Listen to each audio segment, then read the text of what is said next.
A Shalom Akim, Shalom, Shalom, giving all praises, glory and honor to Yahweh Bashim Yahushai, Bashim Rakakwadash.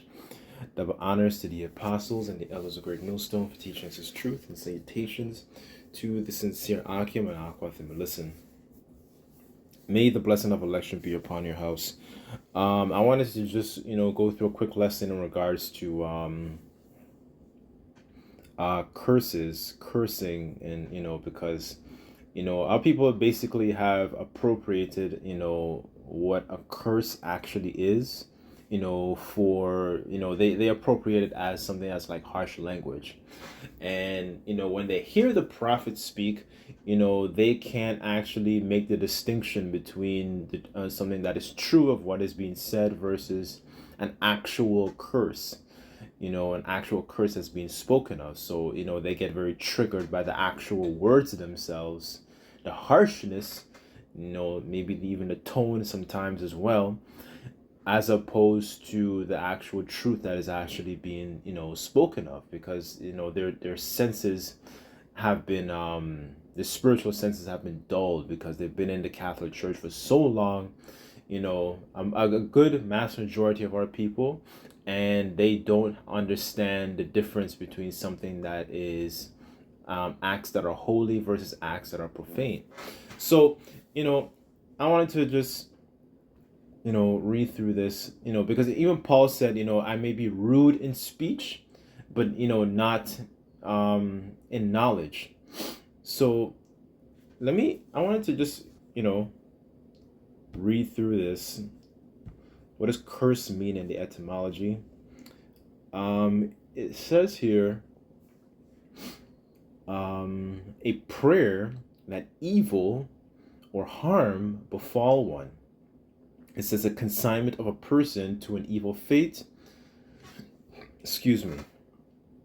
It says Latin is cursus.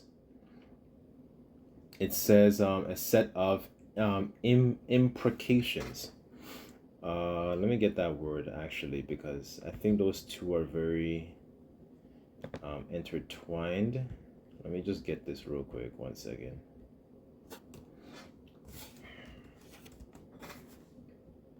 So imprecation. So it says an invoking of evil. It says invoke, prayer, call down upon. It says into, within, and then precari means to means to pray. So to beg, request. So essentially to invoke a prayer that is bringing evil towards somebody, right? So this is what a true definition of what an actual curse means. This is an actual, and this is very interesting. This is an actual, it's an actual noun that is a prayer. It's just a prayer that invokes evil upon somebody, as opposed to, what our people would associate it, as, especially our women can't actually, see the distinction because their senses have been essentially spiritually dulled, because of how they've been spoken to for so long, right? So imagine, you eat a lot of sweet foods for so long, and then somebody gives you something bitter, but it's actually, it's actually might be good for you, but you can't handle it because you haven't had that experience in a long time. So I just wanted to read through this. This is Second Kings, because people might have a problem with the way a lot of the prophets speak, right? And you remember a lot of, like, for example, I was thinking about some of the disciples that were fishermen. These are examples of blue collar work. When you think even in today's terms, like a lot of the ways that a lot of these people speak that work those kinds of blue collar jobs, whether they might be bricklayers or carpenters or anybody that works in a particular trade, they don't always speak very what's the word, like eloquent. And that's something that Paul even touches on. Like, I may not be, I don't come with excellency of speech, right? I don't really use a lot of enticing words, right? But the point really is that in those worlds, so to speak, in those cosmos, you can say, so to speak, they don't have that eloquent speech. A lot of them are just a couple guys that they just speak. They just speak the way they want to speak, and sometimes it just comes off harsh, right? So, this is Second Kings chapter 2, verse 23, and it says here, and he says, and he's speaking of the prophet Elisha, and it says, and he went up from thence unto Bethel, and he was going up by the way which came forth of the children out of the city, and mocked him, and said unto him, Go up, thou bald head, go up, thou bald head. So they were essentially, the children were mocking him and mocking his appearance. And he says, verse 24, and it says, and he turned back and looked on them and cursed them in the name of the Lord. So this is a prophet actually, he's cursing them out, he's sending curses upon them. And this is what happened. And there came forth 2 she-bears out of the wood, and tare 40, and 2 children of them, and from thence to Mount Carmel, from thence he returns to Samaria. So this is the fate of those happen. This is a prayer. He wished damnation, he wished evil. Let's go back to the word here. A prayer that evil or harm befalls one, a consignment of a person to an evil fate. So this is what happened. And what happened? Look at the evil fate that those children faced. Let me go to the word curse here. Let me see what the word is here. It says qualal. It's H7043.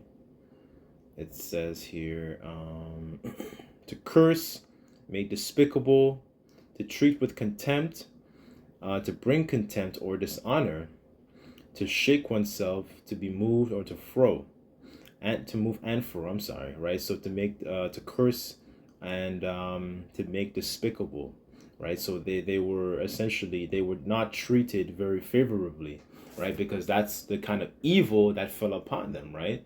As the scriptures say, and I think it's in Amos, shall there be evil in the city, and the Lord hath not done it. So this is what happened to those children, right? So the point really is that, curses, when our people think about curses, they're thinking about something that is, they think about it as something that is like harsh language, like, ass, fuck, they think about, all these different words. Essentially, their judgment has been skewed, so they don't actually have proper judgment in regards to certain things. So when they hear a prophet, actually speaking in a specific or a particular way, they think that this person is basically wicked because of the way they speak, right? There's people, it's a very interesting, let me get this proverb actually,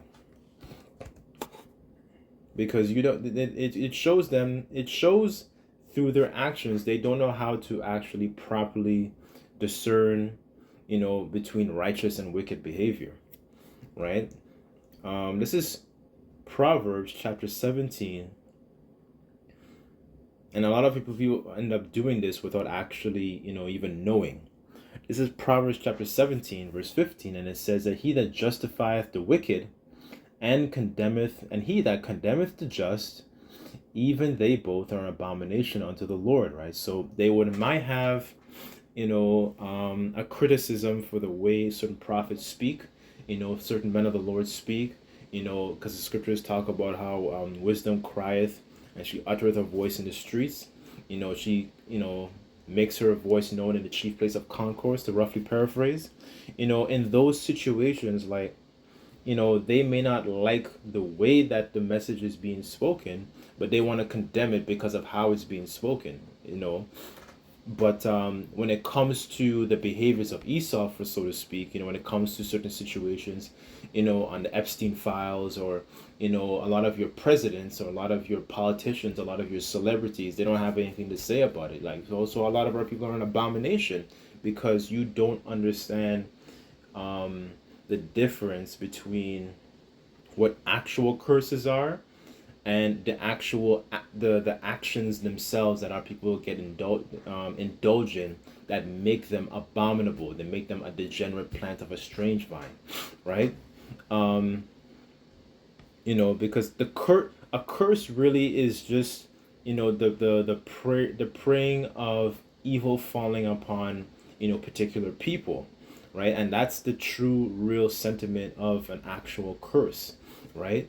For example, when the Lord talks about Egyptian versus Egyptian, all these different calamities, the Lord sending plagues upon Egypt back then, and this spiritual Egypt, those are curses.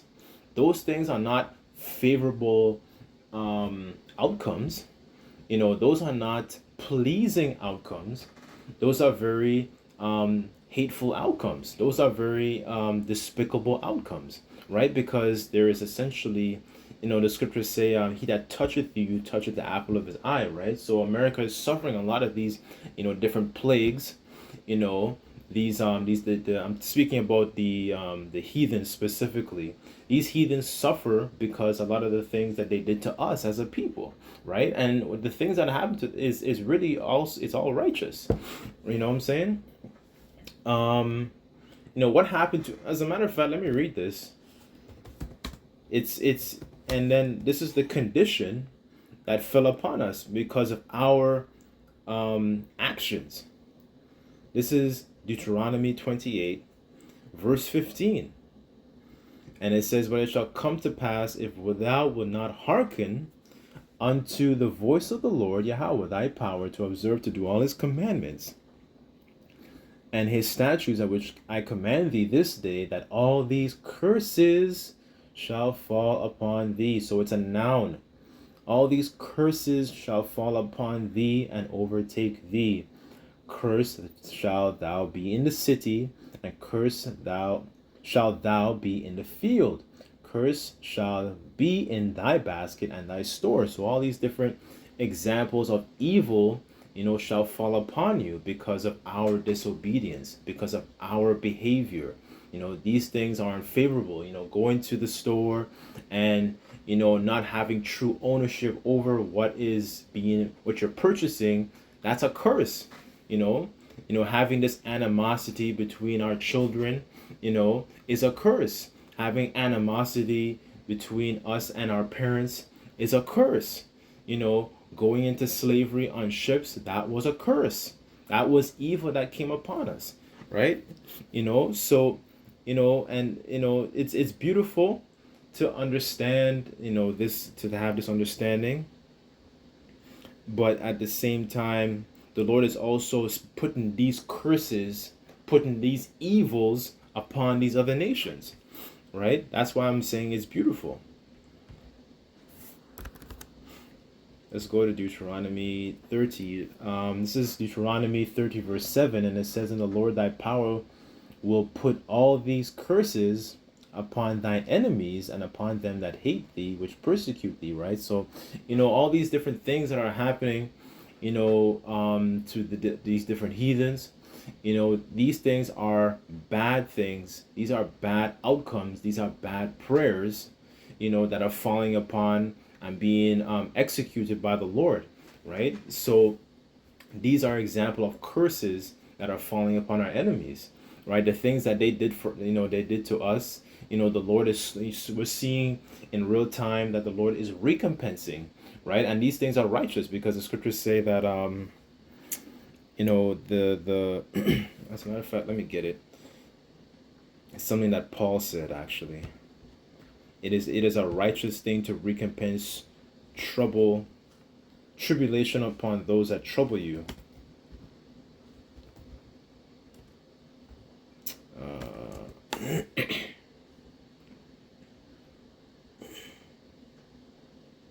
This is 2 Thessalonians 1, verse 6.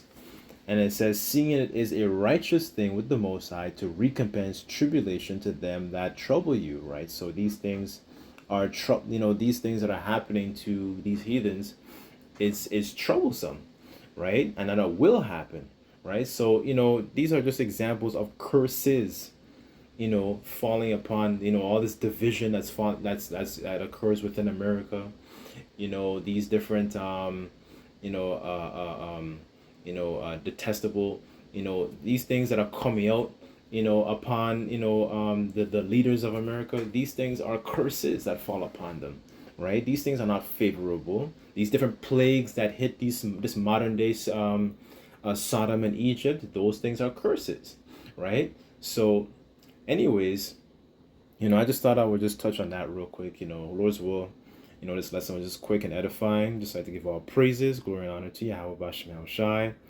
Until next time, I say Shalom.